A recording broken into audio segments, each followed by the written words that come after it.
আসসালামু আলাইকুম। যারা এই মুহূর্তে রেসিপিটি দেখছেন সবাইকে আন্তরিকভাবে অভিনন্দন জানিয়ে শুরু করছি আজকের রেসিপি। আজকে শেয়ার করব দারুণ মুসমুসে কাঁচা পেঁপের পাকোড়া রেসিপি।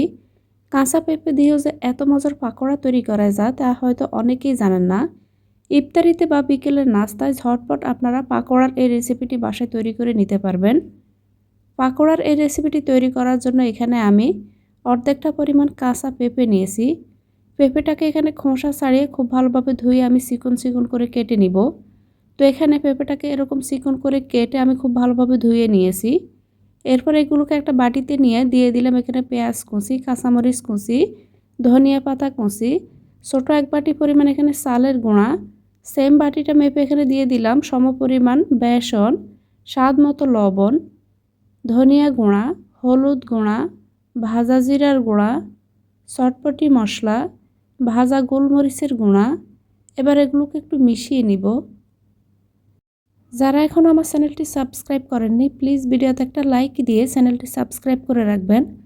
আর যারা অলরেডি সাবস্ক্রাইব করেছেন তাদেরকে মন থেকে অসংখ্য ধন্যবাদ। তো সবগুলো উপকরণ এখানে মিশিয়ে নেওয়ার পর এখানে আমি সামান্য একটু পানি দিয়ে দিয়েছি। তো খেয়াল রাখবেন পানিটা যেন খুব বেশি পড়ে না যায়। অল্প পরিমাণে পানি দিয়ে প্রথমে এগুলোকে মিশিয়ে নিব। কাঁচা পেঁপে দিয়ে পাকোড়াগুলোকে তৈরি করার জন্য পারফেক্ট একটি এখানে মিশ্রণ তৈরি করে নিতে হবে। তো এখানে আমার মনে হয়েছে গুঁড়াটা একটু কম পড়েছে তাই এখানে দিয়ে দিচ্ছি আরও কিছুটা চালের গুঁড়া আর এখানে বেসন। তো এখানে চালের গুঁড়া আর বেসনটা আমি সমপরিমাণ নিয়েছি। পাকোড়াগুলোকে তৈরি করার জন্য এখানে আঠালো একটা মিশ্রণ তৈরি করে নিতে হবে। যখন বুঝবেন আপনারা এখানে মিশ্রণটাকে এখানে পাকোড়া শেপ দিয়ে নেওয়া যাচ্ছে তখন বুঝবেন একেবারেই পারফেক্ট। তো এখানে আমার গুঁড়াটা একটু কম পড়েছে তাই এখানে আমি আরও কিছুটা চালের গুঁড়া আর বেসন দিয়ে দিয়েছি।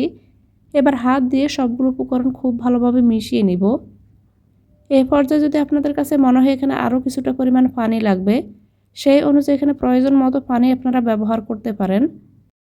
যখন বুঝবেন এখানে মিশ্রণটাকে পাকোড়া শেপ দিয়ে নেওয়া যাচ্ছে তখন বুঝবেন পারফেক্টভাবে এখানে এটিকে মাখিয়ে নেওয়া হয়ে গিয়েছে। তো এখানে দেখে নিশ্চয়ই বুঝতে পারছেন এখানে পাকোড়া তৈরি করার জন্য মিশ্রণটাকে কীরকম করে বানিয়ে নিয়েছি। এবার এখানে আমি পাকোড়াগুলোকে তেলের মধ্যে ভেজে নিব। চুলায় আগে থেকে কড়াইয়ের মধ্যে কিছুটা তেল গরম করতে দিয়েছি। তেলটা যখন এখানে হালকা গরম হবে তখন এখানে আমি পাকোড়াগুলোকে দিয়ে দিব।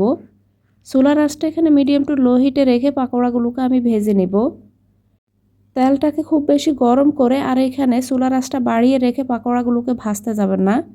যেহেতু পাকোড়াগুলো বানানোর সময় এখানে আমি কাঁচা পেঁপে ব্যবহার করেছি, পেঁপেগুলো যেন খুব তাড়াতাড়ি খুব সুন্দর মতো সিদ্ধ হয়ে যায় তার জন্য অবশ্যই চুলার আঁচটা এখানে মিডিয়াম টু লো হিটে রাখবেন। কিছুক্ষণ পর উল্টে পাল্টে এভাবে পছন্দ মতো কালার আসা পর্যন্ত পাকোড়াগুলোকে আমি ভেজে নিব। তো এখানে পাকোড়াগুলোকে আমার ভেজে নেওয়া হয়ে গিয়েছে। এবার এই পাকোড়াগুলোকে আমি তেল থেকে তুলে নিব। আপনারা চাইলে আমার চ্যানেলটি ভিজিট করে দেখে নিতে পারেন।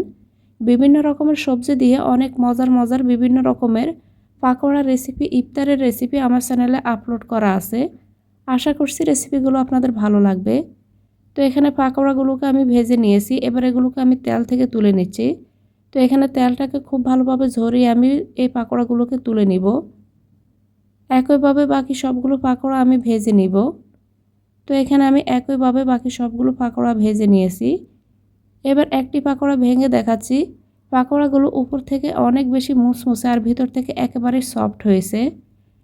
কাঁচা পেঁপের এই পাকোড়া রেসিপিটি আপনাদের কাছে কেমন লেগেছে কমেন্ট করে জানাতে ভুলবেন না। রেসিপিটি ভালো লাগলে প্লিজ ভিডিওতে একটা লাইক দিয়ে চ্যানেলটি সাবস্ক্রাইব করে রাখবেন। এতক্ষণ এই রেসিপিটির সঙ্গে থাকার জন্য সবাইকে অনেক ধন্যবাদ জানিয়ে আজকের মতো এখানে বিদায় নিব।